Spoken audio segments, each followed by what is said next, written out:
O di ikaw na yung hindi inutil, ikaw na yung magaling. Ang tanong, ano na itulong mo sa pag-expose? Yan ang tanong natin kay San Fernando. Anong naitulong mo other than yung umaw-ngaw ka sa social media, sa vlogs mo? Yan man lang ang ginagawa mo. Ngumaw-ngaw, tumulong ka sa pagkalap ng ebidensya laban sa mga senador. Kasi sumusweldo ka naman bilang congressman. Yung mga kapwa mo congressman, i-expose mo na. Kung galit ka kay Martin Romualdez, kalkalin mo na yung lahat ng bao ni Martin Romualdez.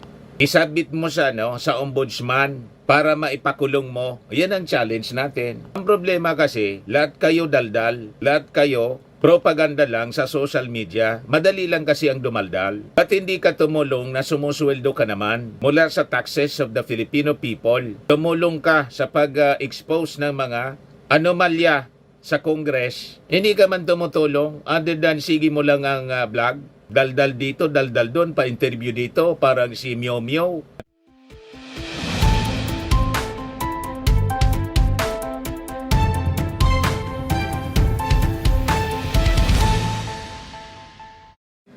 Hello po mga kababayan, si Dante Maravillas. Merry Christmas po. December 2025 ngayon. December 25, 2025. Ako sana, mga kababayan, hindi na sana ako magta-topic muna ng tungkol sa mga controversies. Kaya lang, kahit December 2025, ito pa rin yung mga nababasa natin sa balita. December 2025. December 25, 2025. Sabi dito sa report ng Inquirer, Paskong Pasko, Solon asked Marcos, where is promise to jail executives in flood control scam? Hinahanapan pa, mga kababayan, yung ating Pangulong Bongbong Marcos. Asa na niya sinasabi mo? Siguro referring sa mga tinatawag na big fish, mga senador, mga congressmen. Asa na niya? Hindi nga lang po senador ang naipakulong ng ating Pangulong Bongbong Marcos, dating Pangulo. Hindi ba big fish si Digong? Si Digong, mga kababayan, nagpagawa ng 13,000 na mga flood control projects. Pero sabi ni Barry Cuatro, Governor ng Cebu, 2019, ang daming mga nadiscover sila na mga flood control projects pinagawa 2019. Mga ghost at saka substandard na nag-result sa pagbaha sa Cebu, yung dilubyo sa Cebu. Di ba? So may pananagutan si Digong. Nauna na si Digong na nakakulong. Although yung kaso niya, na dahilan ng kanyang pagkakulong, crimes against humanity. Pero just the same, other than the crimes against humanity, may pananagutan ng previous administration sa flood control anomalies. Nakakulong na po, nauna na, Marso pa, na-deliver na sa dahi. O di ba? At saka hindi totoong wala na naipakulong. Ito, mga kababayan, ang ebidensya. Arestado sa flood control mess na hindi nagawa ng previous administration. Sara Diskaya, contractor. Roma Rimando, contractor. 6 na opisyal ng DPWH. Mimaropa. 8 opisyal ng DPWH Davao Occidental. O ito pa, Henry Alcantara, dating DPWH engineer, district engineer sa Bulacan, Bryce Hernandez, assistant regional director na to si Henry Alcantara, dating district engineer sa Bulacan, JP Mendoza, dating DPWH engineer sa Bulacan, at isang contractor pa, yung asawa ni Sara Diskaya, si Curly Diskaya. Lahat nakadetain sa Senado. Wanted ang ilan pang mga personality gaya ni dating Representative Saldico at ilang mga tauhan ng mga kumpanyang iniugnay sa kanya. Ang gusto ninyo, mga senador, inasa case build-up doon sa mga nasabit na mga senador tulad ni Chis Escudero, Jingo Estrada, Bong Revilla, Joel Villanueva, pati si Mark Villar at si Nancy Binay. Hindi man po pwedeng madaliin. At ilan pang mga congressmen tulad ni Yap, nasa case build-up Hindi, sabi nga natin mga kababayan, hindi man na pwede. Tumulad nung panahon ni Digong, pinakulong si Laila de Lima. Pero ultimately, dahil gawa-gawa yung mahina yung ebidensya, gawa-gawa yung kaso, nakalabas, mga kababayan, si Laila de Lima. Hindi man ganyan po ang ugali ng ating Pangulong Bongbong Marcos. Iba po mga kababayan, at hindi lang dito sa flood control projects ang naipakulong ng ating administrasyon. Sa iba pang mga krimen, si Alice Goo sa kasong qualified human trafficking, sentensyado na. Nagawa yan ng previous administration. Isa pa pala na nakakulong si Kibuloy na may-ari ng Universe, qualified human trafficking din. Yung kaso, imagine, may-ari na ng Universe. Hindi lang sa flood control, pati iba pang mga krimen. Si Tebes, congressman, ano pang gusto ninyo? Si Digong ang naipakulong man lang po, si Laila de Lima. And of course, nakakulong siya dahil sa AJK. Doon siya marami kasi kinaso siya ng mga kapamilya ng mga biktima ng AJK. Pero ang importante, nakakulong din siya, mga kababayan sa dahig, at nangyari sa panahon ng ating Pangulong Bongbong Marcos. Hindi pa kayo masaya? Inahanapan ninyo naipakulong sa flood control. Ano to? Hindi ito nakakulong? Masyadong pabida itong vlogger mga kababayan na congressman. Itong si Kamangga Gagawa Party List Representative Elijah San Fernando. Ayan sabi niya dyan. Kamanggagawa Party List Representative Elijah San Fernando has called out President Bongbong Marcos over his allegedly empty promises, as no big fish in the flood control scam has been arrested yet, contrary to his previous statements. Anong walang big fish? Ibig sabihin, itong si Diskaya na bilyonaryo, number 1 contractor, hindi ito big fish? So ano na ang tawag sa isang tulad ni Diskaya ng pag-aari ng mga luxury vehicles, 48?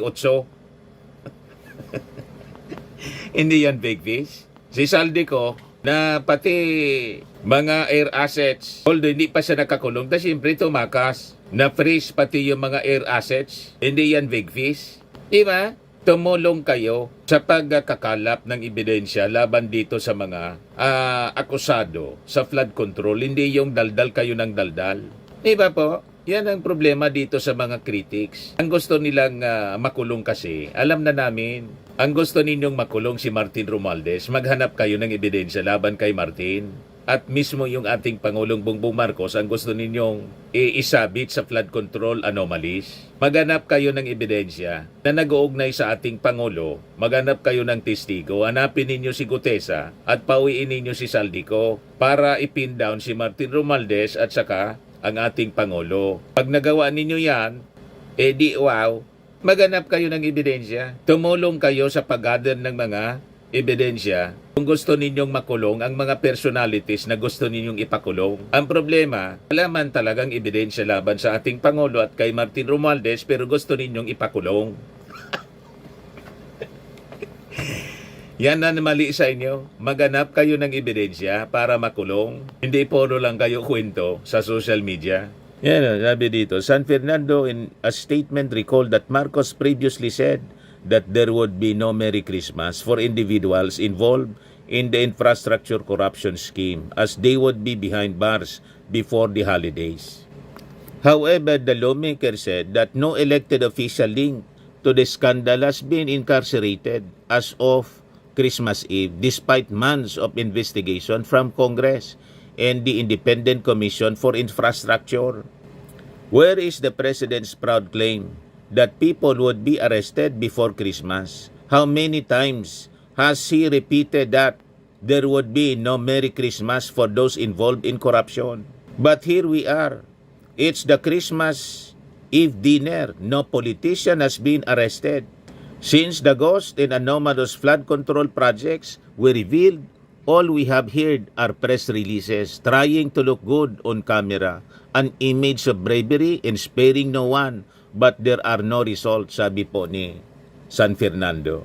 While the people are affected by floods and struggle with their daily lives, this administration is flooding us with promises. According to him, the pursuit of accountability should not stop at lower-level officials and contractors accused of participation in the flood control scam.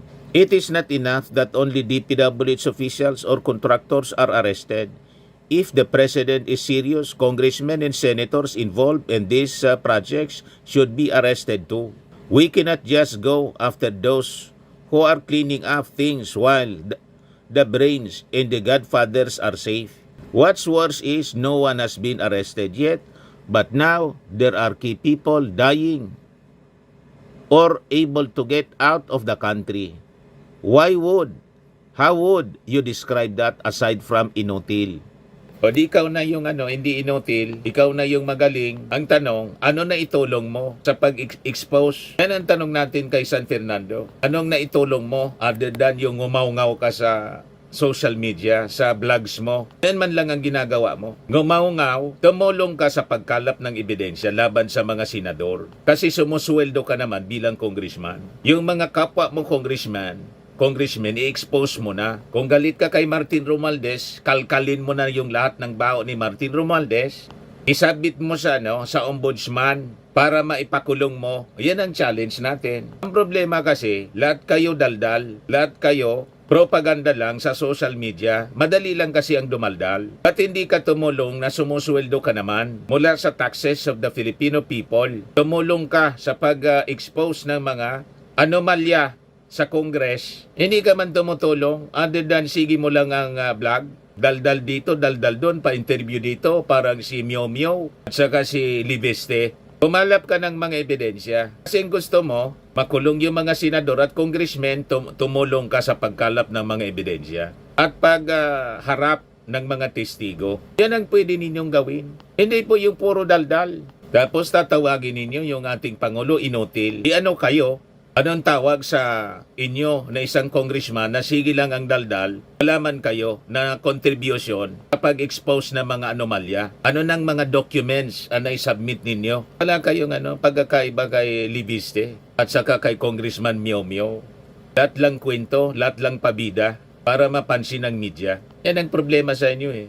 Yung sabi po ni Dwayne De Los Santos Guevara, is the President has the authority to jail criminals? More so suspected criminals. There should be due process. We are not in a communist country like China and North Korea. If the president cannot just jail people, even if he wanted to, as he has no authority to do it, only the judiciary has the power to convict or to dismiss a case against a person. The authority of the president is to pardon, lessen the sentence of the convicted person upon recommendation of the proper authority. Sabi ni Christopher Santos, ito natapos na lang termino, walang nangyari. Yan siya. Tumangging pangalanan ni PACC, panahon 2020 siya. Report ng News 5. Tumangging pangalanan ni PACC Commissioner Greco Belhica ang mga iniimbestigang kongresista at contractors kaugnay ng umano'y korupsyon sa DPWH dahil magkokompromiso ang kanilang investigasyon. Walang naipakulong ni Isao. I do not want to do blind items or make a bulletin board or a noise board of our investigation dahil kung sasabihin ko kung sino ang aming mga iniimbestigan bago pa sa inquiry, di para ko pong sinabi doon sa huhulihin, nahuli namin siya at that will compromise our investigation. Our reports will be submitted to the President to the appropriate agency in courts to conduct the investigation. Yung previous administration, alam na nila yung korupsyon sa DPWH, wala ni isang naipakulong. Ang naipakulong kalaban sa politika si Laila de Lima. Tapos sasabihin ninyo, ang inutil yung ating Pangulong Bongbong na nangunguna sa pagpaimbestiga. Yan ang problema sa mga taong ito. Yan mga statements ninyo, walang credibility. Lahat lang ingay, walang laman, baseless. Pabida lang tulad ni Meow Meow at sa kanilibiste. Gusto kong i-share ito sa inyo. Sabi dito, this diagram does not allege criminal guilt. It illustrates a documented budget pathway based on sworn testimony in public records. So ang tanong dito, who feared what Cabral nyo? The budget pipeline behind the flood control bonanza. Ang mga primary beneficiaries, ito si SIAP, Saldico Link Contractor Budget Beneficiary. Si Pulong, yung 51 billion flood control allocation. yung pork barrel na 51 billion, ang chairman ng Committee on Appropriations noon, itong si Eric Yap, nasabit din ngayon mga kababayan, pinag-iimbestigahan din ngayon. So sabi dito sa sa diagram, ito yung mga primary beneficiaries. Si Catalina Cabral, DPWH budget gatekeeper, controls what enters the National Expenditure Program, knows which projects were inserted, knows who requested them. Si Mark Villar bilang dating secretary ng DPWH, siya yung final approval authority. Projects cleared by Cabral required secretary level approval. So ito ngayon ang subject pa sa thorough investigation mga kababayan. Nakita ninyo kung gaano kalalim ang ugat ng korupsyon sa DPWH sa flood control projects. Yan ang rason kung bakit po hindi basta-basta ang pagpapakulong. Kailangan kalkalin ang malalim na ugat at yung mga beneficiaries dito. Hindi pwede na magmadali mga kababayan. Kasi napakatagal na ito. Nakalakaran mga kababayan sa DPWH mula pa ng mga previous administrations. Namihasa sila, mga kababayan. Kaya di ba yung sabi ng ating Pangulong Bongbong Marcos, paano tayo umabot sa ganito? Tapos itong si San Fernando, kung makapagsalita, akala mo, napatunayan na rin sa buhay. Wala ka pa po na napapatunayan sa buhay pagdating dito sa paglaban sa korupsyon. Ikaw, sino na ba na ipakulong mo?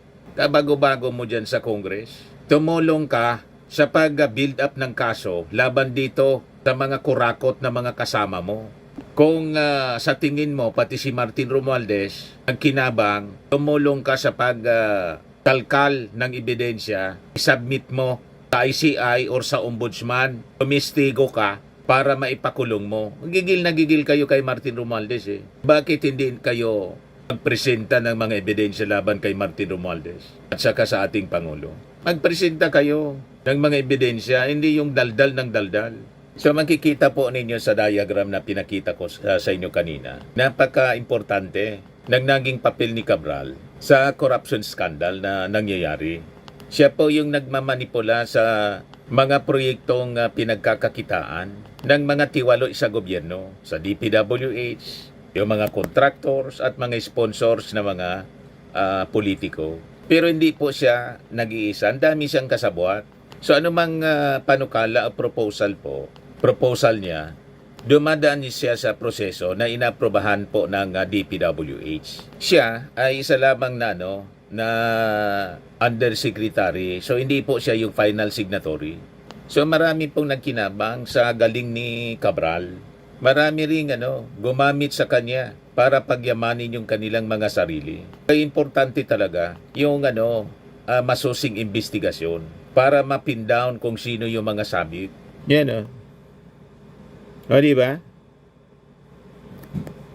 Hindi po madali ito, mga kababayan. Kaya maghintay pa tayo ng ilan pang buwan kasi hindi man ito tulad ng AJK ng previous administration. Nasuspetsa pa lang, ipag-uutos na po yung yung kill. Walang ganon. May pagrespeto tayo sa proseso, due process. May pagrespeto ang present administration po sa due process. Dapat tayong magpasalamat sa ganong uri ng polisiya ng ating administrasyon. Pero siya, yung ating Pangulo, decisive siya. Natuldukan ang malawakang korupsyon po sa gobyerno. Tapusin na ito at once, mga kababayan. At ito yung kanyang ginagawa ngayon. So, yung mga critics, imbes na dumaldal kayo ng dumaldal, tumulong kayo kung tulad ni San Fernando, congressman man siya, tumulong kayo sa pagkalap ng mga ebidensya, case build up sa mga tao na gusto ninyong ipakulong, including Martin Romualdez, including the President. Yan ang target ninyo eh. Iba man yung nasa isip ninyo kasi. Kung kayo naniniwala si Martin, kurakot, nagnakaw, nangikbak, di presenta kayo ng ebidensya, including the President. Presenta kayo ng ebidensya. Ang ginagawa lang ninyo, puro propaganda, paninira, propaganda, ingay. Para magpabida kayo, para tuloy-tuloy na isupport kayo bilang party list representative, tumikat yung inyong partido, kamang gagawa kasi palaban kayo. Yan ang project ninyo. Palaban sa sa pagsasalita lang, laway lang. Laway dito, laway doon. Magpresenta kayo ng ebidensya laban sa gusto ninyong ipakulong o makulong ng mga big fish na sinasabi ninyo. Sayang ng pasweldo sa inyo na ang pakinabang sa inyo ng mga tao laway. Sige lang ang laway ninyo para magpabida. Iba po, lumaki yung pangalan ninyo sa pagpapabida-bida tulad ni Leviste, ni Congress Meow.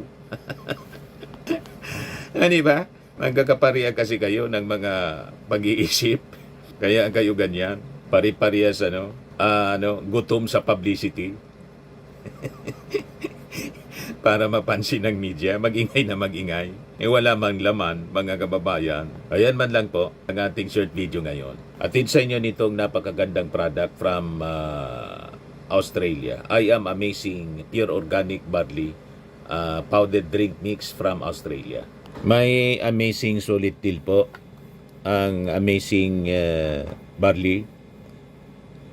Sa Gold, get free 35 boxes. Sa Platinum, get free 100 boxes.